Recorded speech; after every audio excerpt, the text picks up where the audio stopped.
महोदय, आज किस संबंध में आपके द्वारा यहाँ पे प्रेस कॉन्फ्रेंस बुलाई गई है? मैं पहले अपना परिचय दे दूं कि मैं रामकुमार नकपुरे पूर्व जिला पंचायत सदस्य खैरलंजी। जैसा कि आज प्रेस कॉन्फ्रेंस बुलाई गई है कि जो भोरला का मामला समझ आ रहा है रेत घाट का, उसमें ये हो रहा है कि वहां कोई राजा लिहारी नाम का एक लड़का है, वो जो हमारे शास्त्री जी है अजयलाल शास्त्री, चूंकि वो समाज सेवी है, उन पर उल्टी सीधी बयानबाजी कर रहे हैं, उनकी छवि को धूमिल करने का काम कर रहे हैं। उन पर आरोप ये लगा रहा है राजा लिलारे कि बाधा कंपनी का नौकर है, पाठक का नौकर है। ये बिल्कुल गलत है। चूंकि राजा लिलारे को खुद सोचना चाहिए कि मैं क्या हूँ। राजा लिलारे रहने वाला ग्राम खैरी का रहने वाला है, उसका ऐसा कुछ है ही नहीं। जहां उसकी दुकान है भोरगढ़ में, वो भी दुकान उसकी अतिक्रमण में है और उस पर कई बार जांच भी हो चुकी है। और आज की कंडीशन में वो दुकान में, उसकी दुकान में कुछ भी नहीं है। चूंकि आज दिखाया जा रहा है कि राजा लिलारे जो है पूरे क्षेत्र में घाट घाट पर घूम के जो कंपनी बाधा कंपनी ने जो घाट स्वीकृत कराई जो ली है, वो उनका ईगल घाट है और उस पर उनका काम चल रहा है। उनको बार बार रोकने का प्रयास वो कर रहा है और जो सामाजिक लोग हैं उनको बदनाम करने का भी काम कर रहा है। क्योंकि उसके पास ऐसा कुछ भी नहीं है जो उसकी आय का साधन हो। वो कंपनी को ब्लैकमेल करना चाहता है और आय का साधन नहीं होने के बावजूद भी वो अपनी कार से पूरे क्षेत्र पर घूमता है। मैं कहता हूं उसके पास इतना पैसा आया कहां से, डीजल कहां से डालता है वो? चूंकि एक सर्प मित्र है, मुझे ऐसा लगता है कहीं ना कहीं वो सांप को पकड़कर उसका जहर बाहर बेच रहा है। मैं तो उसकी उच्च स्तरीय जांच की मांग करता हूं। प्रशासन उसकी उच्च स्तरीय जांच की मांग उनसे मांग है मेरी, उसकी विशेष तौर पर जाकर उसकी जांच करे कि सांप का जहर कहां बेचता है और उस पर कार्रवाई, उचित कार्रवाई होनी चाहिए। और जितने भी घाट, भोगड़ हो गया, मोहाड़ हो गया, तिचोड़ी हो गया, जहां जहां भी घाट चल रहे सब स्वीकृत घाट है और फिर जाके जबरदस्ती नाटक फैला रहे, भाई कुछ नहीं है।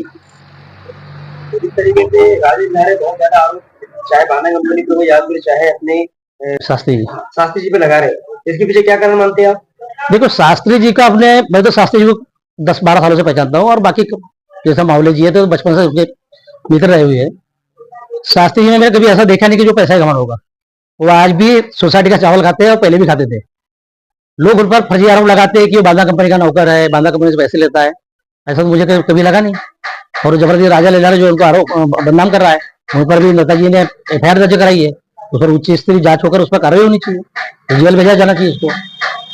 करके जो मुद्दे उठा रहा है और अपने आप को ये बोलता है कि मैं मतलब प्रदूषण के खिलाफ आवाज उठा रहा हूँ या पर्यावरण के खिलाफ आवाज उठा रहा हूं, मतलब पर्यावरण ठीक है। क्या होता है कि जो घाट स्वीकृत शासन द्वारा घाट स्वीकृत हुआ है, सरकार को आवेदन करे, सरकार को पत्र लिखे कि इससे प्रदूषण फैल रहा है, इसको बंद करे। क्योंकि इसका राजस्व भी तो सरकार को जा रहा है। जिससे प्रदेश में राजस्व जब जमा नहीं होगा तो सरकार चलेगी कैसे? मजाब शास्त्री जी का पक्ष रखने के लिए प्रेस कॉन्फ्रेंस बुलाई गई, तो इस बात का खंडन स्वयं मजाब शास्त्री जी ने क्यों नहीं किया?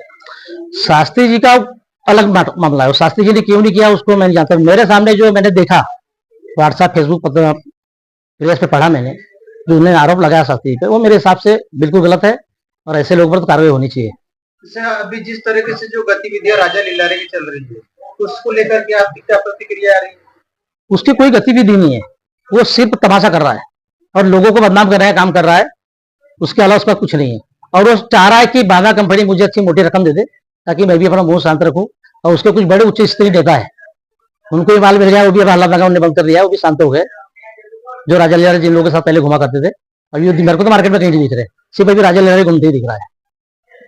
अच्छा, कि आपको वाकई में लगता है कि रेत घाट जो व्यापारी है उनके द्वारा नदियों का उत्खनन अवैध तरीके से किया जा रहा है और पर्यावरण को क्षति पहुंचाई जा रही है?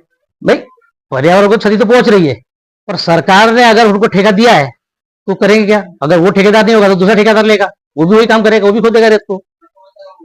सरकार को तो पैसा जा रहा है ना, सरकार को तो पैसा चाहिए। उससे पर्यावरण को क्षति हो रही है तो मैं मानता हूं, लेकिन सरकार ने अगर ठेका दिया किसी को तो वो तो अपना काम करे। अच्छा, आपने राजा लिलारे के ऊपर में एक सर्प सांप का जहर बेचने का आरोप लगाया है, तो इस बात में क्या आपने सच्चे आधार पे कहा है कि आपके पास साक्ष्य है इसको? साक्ष्य नहीं, सत्य आधार पे कहा कि उसके बाद ऐसा कोई जुगाड़ नहीं है, ऐसा कहीं से आवक नहीं है।